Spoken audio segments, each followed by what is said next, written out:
उत्तर प्रदेश में अतिक्रमण विरोधी अभियान अब तेज रफ्तार पकड़ चुका है। रोजाना कहीं न कहीं बुलडोजर गरज रहा है। अब इसी कड़ी में वाराणसी में भी बड़ी कार्रवाई देखने को मिली है। वाराणसी में प्रशासन ने सालों पुराने अतिक्रमण पर बुलडोजर चलाया है। 50 से 55 साल पुरानी दुकानें और मकान ध्वस्त कर दिए गए हैं। तस्वीरों में साफ देखा जा सकता है कि सड़कों के किनारे बनी पूरी लाइन अब सिर्फ ईंटों और मलबों में तब्दील हो गई है। ये 50-55 साल पुरानी दुकानें थी यहाँ पे और नोटिस आया हम लोग को तो तोड़ना पड़ गया हम लोग को पूरा ये। और इसमें कुछ नहीं तो 400 परिवार जुड़े हुए हैं और बाकी आपके सामने है सब कुछ कि रोड की दुकानें को तोड़ दिया गया। कितने लोग इसमें रोजी रोटी थी। अब मोहन जी के ऊपर है कि आगे वो क्या करते हैं क्या नहीं करते हैं। अभी क्या कर रहे हैं आप? अभी कुछ नहीं है। अभी अचानक से किसी की रोजी रोटी छीन जाएगा तो अचानक कहाँ से कोई कर पाएगा। और इस समय जान ही रहे हैं कि 20-25 हजार रुपये से कम भाड़ा नहीं है किसी भी दुकान का। इसलिए अब सोचेंगे, धीरे धीरे सोचेंगे। बाकी मोहन जी सोचेंगे क्या करना है क्या नहीं करना हम लोग को। खैर दिक्कत होती थी, जाम लगता था, भीड़ लगती थी, लेकिन कोई तरह मैनेज करके चला जाता है बस उसको। लेकिन तोड़ना उसका रास्ता नहीं था, कोई और रास्ता निकलता तो अच्छा होता हम लोग के लिए भी। रोड चौड़ीकरण और शहर के सुंदरीकरण, पब्लिक की आवागमन को ध्यान में रखते हुए हम इसका विरोध नहीं कर रहे हैं कि रोड का चौड़ीकरण हुआ और उसमें कुछ दुकानों का जो है हमें तिलांजलि देना पड़ा। हमारे व्यापारियों ने उसमें सहयोग किया।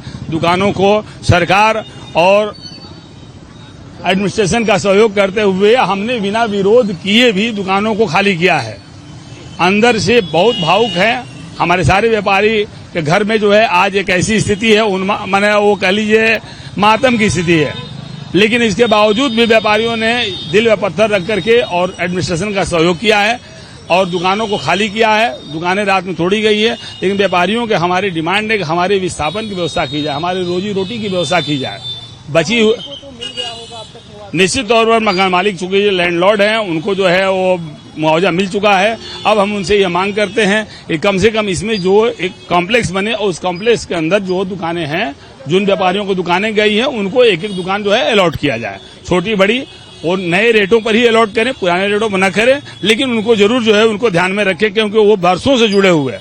एक नहीं 2-2, 3-3 पीढ़ियां जो है उनके साथ जुड़ी हुई है, जिनका रोजी रोटी जिस पर जुड़ा हुआ है, उनकी दुकानें गई हैं और उनके घर में आज बहुत ही बदहाली की स्थिति है।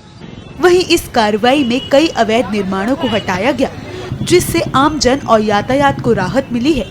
जहां कुछ लोगों ने इस अभियान का विरोध किया, वहीं कुछ स्थानीय लोगों ने इसकी सराहना की है। ये संकट नहीं है भैया। संकट देखिए, संकट होता है प्राकृतिक, जो आपदा होती है उसको संकट कहते हैं। ये शहर को सुदृढ़ तरीके से यातायात को चलाने के लिए शहर का सड़क को चौड़ीकरण में ले लिया गया है। ठीक है, हमारी दुकान थी और लोगों की दुकान थी, ठीक है भाई। ये जो सार्वजनिक तौर पर कोई भी कार्य होता है तो वो पर्सनली नहीं हो रहा है कि सिर्फ ये हम किसी ने पर्सनली अपना काम कर लिया।